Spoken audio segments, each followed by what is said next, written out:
galing sa bedroom. Ito yung mga cabinets.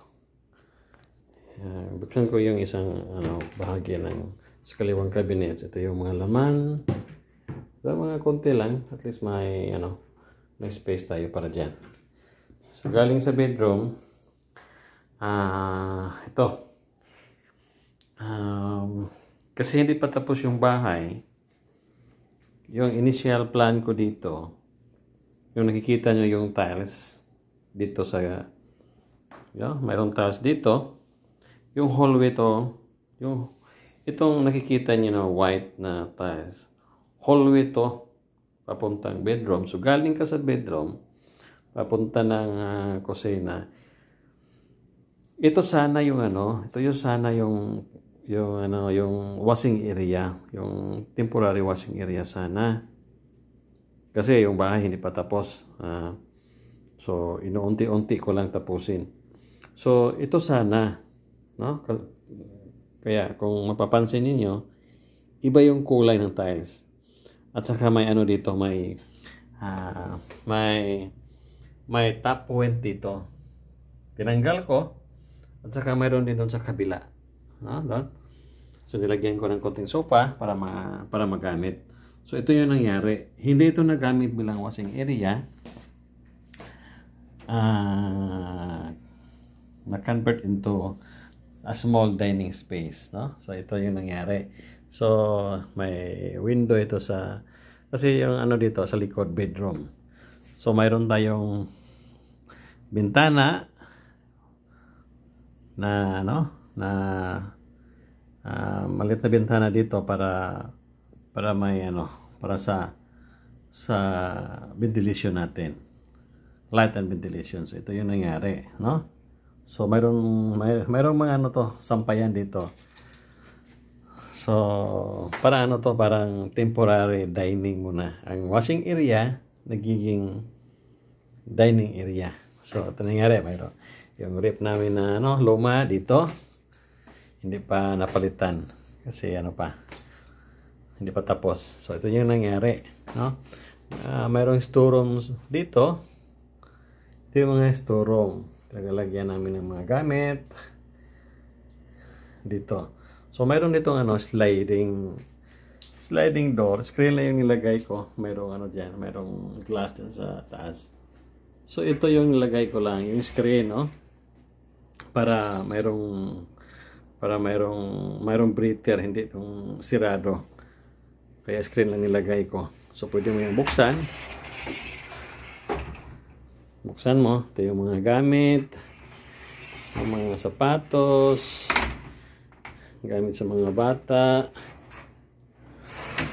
Saka itong dispenser namin. Mayroong sounds dito. So, okay. So dito sa right side ko, ito yung isang door papunta doon sa small dirty kitchen.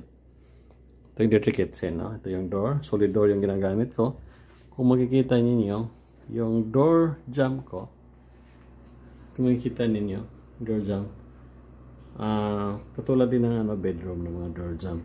So nilagyan ko ng lattice nito, no? Kung makikita ninyo, hindi niyo makikita yung joint ng wood at saka yung sa concrete wall, no? Kasi ang kadalasan mangyari nito, kung hindi mo lagyan ng lattice doon sa gitna, in between sa concrete at saka sa wooden door jamb, paglipas ng mga buwan, magkakrak yun. Kaya, ang ginawa ko, nilagyan ko. So, parang maganda din tingnan, may din dun sa taas. So parang pambilisan lang to na trabaho kasi madali kami kasi dito kami nakatira. Habang tatrabaho, dito kami nakatira. Paunti-unti yung ginagawa ko dito. So, ito. Ito yung storeroom, mayroong bintana, jealousy lang ginagamit ko para hindi ang tawag doon kasi hallway to hallway to, tsaka jealousy lang para hindi makaabala kapag binuksan mo kung sliding, medyo Yung sliding medyo ano, alanganin yung size niya eh. Kaya dito sila yung nilagay ko. Pero yung door, solid door din. Solid door din. Ito, storeroom. Mayroong mga sampayan din sa loob. Hindi ko na lang buksan. So, mayroong light sa taas.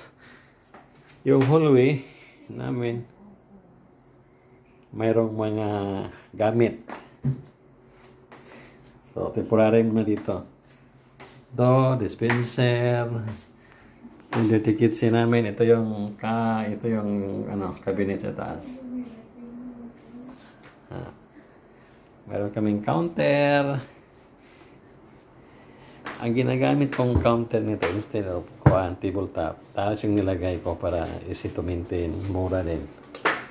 So mayroong sliding door dyan, papunta sa washing area. So ito yung dirty kitchen, no? Hindi pa tapos yung main dining at saka yung main kitchen, saka yung living room. Hindi ko pa ipapakita kasi gagawin pa lang. Yung kusina, meron din mga cupboards dito sa taas. Yung glass dito, dito rin, taas yun yung ginagamit ko nito. At saka meron kaming hood, rinse hood dito. See, rinse hood.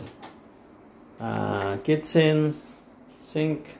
So, ang ginagamit ko nito, lahat to, yung shelf doon sa ilalim, is made of aluminum. Saka yung door din niya, aluminum. Saka screen yung ginagamit ko, mayroong breather. Saka sa ilalim din, tiles, para medyo madaling punasan, easy to maintain. Saka ito, sliding, para may hangin na papasok. So ito, washing area, ang tangke nito. So ito yung pump namin dito para sa water heater. Yung water heater doon sa taas. So yun muna ipapakita ko. So yung tiles sa washing area, dito kami naglalaba, yung tangke, yung gasol. Okay, so ito muna.